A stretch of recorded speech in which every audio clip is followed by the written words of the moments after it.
E com as eleições autárquicas à porta, é hoje nosso convidado, precisamente Carlos Moedas, atual presidente e candidato à Câmara Municipal de Lisboa. Boa noite, seja muito bem-vindo ao Fala Portugal. Vamos começar a nossa conversa pela habitação. Os preços das rendas dos imóveis têm disparado nos últimos anos. O que é que tem sido feito para resolver este problema e que medidas propõe para o futuro?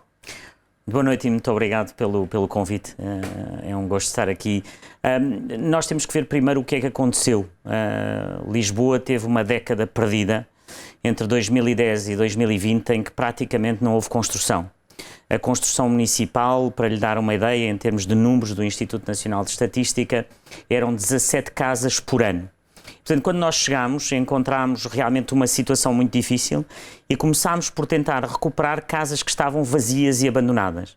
E aquela senhora que falava ali há pouco no Vox Pop é ela própria já uma das que nós conseguimos dar uma casa. Nós demos mais de 2.700 casas, 2.744, porque conseguimos remodelar, reabilitar muitas casas que estavam abandonadas, porque senão não o teríamos conseguido fazer, porque demora muito tempo a construção de raiz. E, portanto, tivemos mais quase 1.800 das 2.000 que estavam abandonadas e conseguimos recuperar essas casas para dar às pessoas. Mas muitas delas, como dizia aquela senhora, ainda estão a sofrer nessa situação. E eu aproveitava para dizer àqueles que nos ouvem que nós damos um subsídio de renda a quem precisa.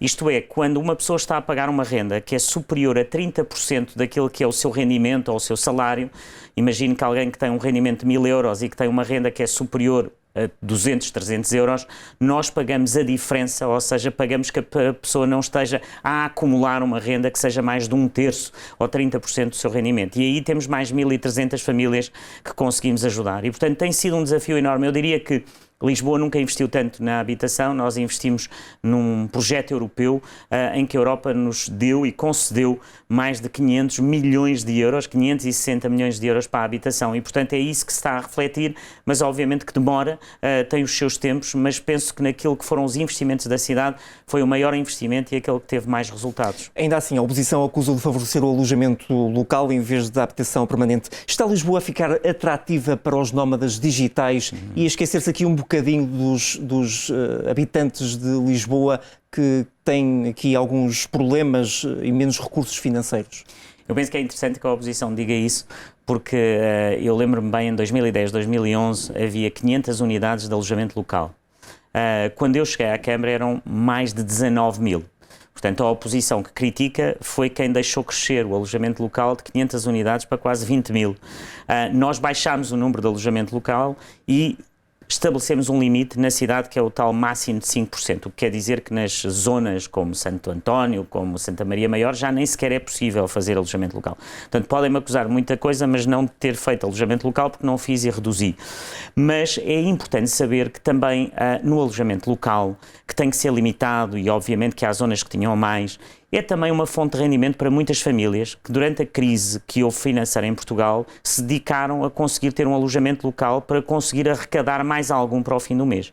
Portanto, nós temos que respeitar também isso. Agora, temos que limitar, já o limitamos, continuaremos a limitar o alojamento local porque ele ultrapassou todas as medidas em certas zonas da cidade. Mas se nós dissermos que tivermos mais alojamento local em Benfica ou em Santa Clara, em regiões que não têm quase alojamento local, isso poderia acontecer. Mas nós neste momento temos uma limitação a 5%, portanto ele não vai acontecer. Agora, o turismo é também muito importante, muitos dos que nos ouvem. Eu acho que às vezes é isto que mostra hoje a polarização e a radicalização da política. Muitas das pessoas que nos ouvem trabalham na área do turismo, trabalham num restaurante que serve refeições aos turistas, trabalham em transportes que transportam os turistas, portanto, e o fim do mês dessas pessoas depende do turismo. Portanto, o turismo é um setor muito importante, tem que ser regulado e eu fui o primeiro a regulá-lo. Relembro que dupliquei a taxa turística, ou seja, passei de 2 euros para 4 euros e aquilo que nunca tinha sido feito, que era taxar os cruzeiros que atracam em Lisboa e que poluem a cidade. Uma decisão tomada há 10 anos, hoje não seria tomada da mesma maneira, mas nós conseguimos pela primeira vez que eles pagassem taxa turística e, portanto, nós tentamos, por um lado, regular e, por outro lado, conseguir fazer outras centralidades para o turismo, mas o turismo continua a ser importante e é importante não diabolizar o turismo, que é uma coisa que a extrema-esquerda faz tanto e que hoje o Partido Socialista, também juntando-se a essa extrema-esquerda, também o faz. Outros problemas apontados é a insegurança. Lisboa está ou não mais insegura nos últimos tempos? É importante, e isso tem sido um discurso, eu fui o primeiro a falar sobre segurança. porque eu acho que deve ser a grande preocupação de um Presidente da Câmara, se as pessoas se sentirem inseguras. E fui um bocadinho diabolizado e atacado por isso, e atacaram-me exatamente porque os números gerais da segurança em Lisboa tinham diminuído. E bem, ainda bem. O que as pessoas que me atacaram não viram, porque no fundo não têm atenção ao detalhe, é que há certos crimes que em Lisboa aumentaram. E nós temos que olhar para isso. E não podemos ter aqui nenhum problema em falar disso. Há crimes como o crime de violação, que aumentou 12%, ou o crime de abuso sexual, que aumentou 17%. Isto são números que são factos. Mesmo aumentando esses valores, a cidade continua a ser segura. Mas nós temos que ter essa preocupação e temos que ter mais polícia. Aquilo que aconteceu em Lisboa foi, por sermos um país seguro, houve um desinvestimento em polícia durante mais de 14 anos. Ou seja, nós olhamos para a polícia em 2010, havia 8.000 efetivos, hoje há 6.700. A cidade de 2010 era uma cidade mais pequena, menos turistas, portanto era uma cidade que não tinha hoje o que ela tem, que é uma cidade totalmente internacional.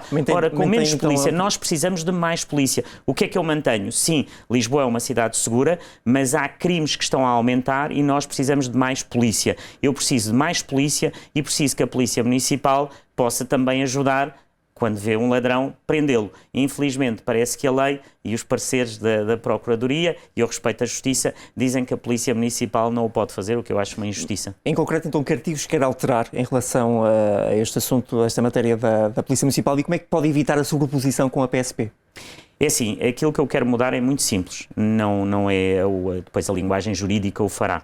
Eu quero que a Polícia Municipal, que são PSPs, possam, quando apanham um ladrão em flagrante delito, levá-lo para a esquadra. Isto é bastante simples, acho que qualquer jurista, qualquer advogado poderia traduzir isto em linguagem jurídica. Eu não quero que a Polícia Municipal seja um órgão de polícia criminal, porque atacam-me muito nesse aspecto, como sabe. Eu quero que a Polícia Municipal tenha a dignidade que deve ter. A Polícia Municipal são polícias de segurança pública.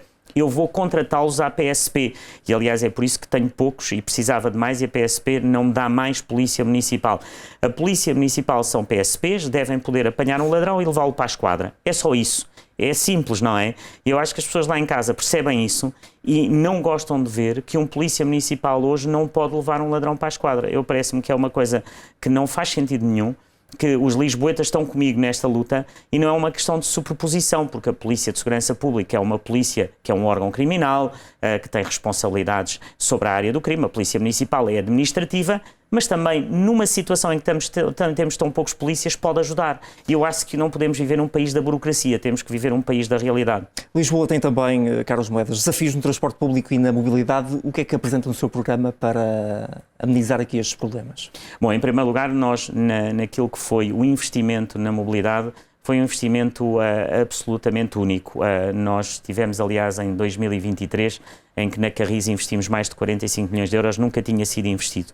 Comprámos 114 novos autocarros, 15 elétricos, a frota que era 70% a energias fósseis, ou seja, para as pessoas lá em casa perceberem, a gasolina e a gasóleo, hoje é menos de 50%, portanto os outros 50% são a energias renováveis, são a eletricidade, são a outro tipo de energias amigas do ambiente. E o meu objetivo é chegar a 2030 com zero a gasóleo ou a gasolina para não poluir a cidade. Mas, sobretudo, nós tivemos a medida mais importante da Europa, que hoje é, eu diria, um exemplo na Europa. Nós demos os transportes, como dizia aquela senhora, os transportes públicos gratuitos aos mais novos e aos mais idosos. Isso foi uma mudança de paradigma enorme. Hoje nós temos 105 mil pessoas na cidade de Lisboa que andam de transporte público gratuito. Isto é uma percentagem enorme dos lisboetas, e esses são lisboetas, muitos deles, mais de metade, eles nem sequer tinham passe para andar de transporte. Portanto, nós conseguimos transferir pessoas que andavam de carro ou noutro tipo de transportes para o transporte ainda público. Ainda assim, não acha que Lisboa fica um pouco atrás de algumas capitais europeias? Na questão dos transportes gratuitos, não, porque as únicas capitais que conheço que têm transportes gratuitos é o Luxemburgo, que é uma cidade, a cidade de Luxemburgo é uma cidade pequena, e conheço depois Tallinn, que é também uma cidade mais pequena do que Lisboa. Portanto, nós estamos a dar um exemplo de uma capital. Conheço algumas cidades na Europa, mas não são capitais que têm transportes públicos gratuitos. Temos muito poucas cidades em que os transportes já são menos de 50% sustentáveis, portanto já têm uma energia que é sustentável em quase 50% do número de autocarros, e que em 2030 será de zero. E, aliás, é por isso que nós fomos escolhidos como uma das cidades missão para sermos neutrais em carbono, ou seja, não emitir tanta poluição até 2030. Só há 100 cidades na Europa que conseguiram esse título, vá lá, e dessas só 9 é que já assinaram um contrato climático com a Europa. Há instantes ouvimos da reportagem alguns lisboetas a queixarem-se da cidade suja, falta de espaços verdes, má gestão do lixo. Quais são as propostas concretas para melhorar estes problemas? Bom, foi uma grande luta, não é? Porque é uma luta que tem muitos anos. Foi uma luta que teve aqui um problema político muito grave, que foi uma descentralização mal feita. Como sabem, quem nos ouve, as autarquias têm a Câmara Municipal e depois têm a nível das freguesias. E houve uma divisão que foi muito mal feita. Ou seja, para quem lá está em casa perceba, quando a caminhoneta do lixo passa para recolher o lixo, recolhe o lixo, mas se houver sacos à volta dos ecopontos, isso deve ser feito pela freguesia. Isto é algo que nunca funciona, é esquizofrénico, ou seja, cria uma impressão péssima nas pessoas, porque as pessoas veem que as caminhonetas passam, tiram o lixo que está dentro do ecoponto, mas não tiram os sacos à volta, e portanto isso é algo que está errado. Eu em minoria não podia mudar isso, vamos tentar mudar esse aspecto, mas fizemos muito, nós contratámos 538 cantoneiros. Nós estamos a recolher muito mais lixo. Aliás, é importante ver que o mundo também mudou. Hoje as pessoas compram muito online, há muito lixo que vem também das compras digitais, há um mundo que é diferente e nós conseguimos recolher mais 38 mil toneladas do que em 2021.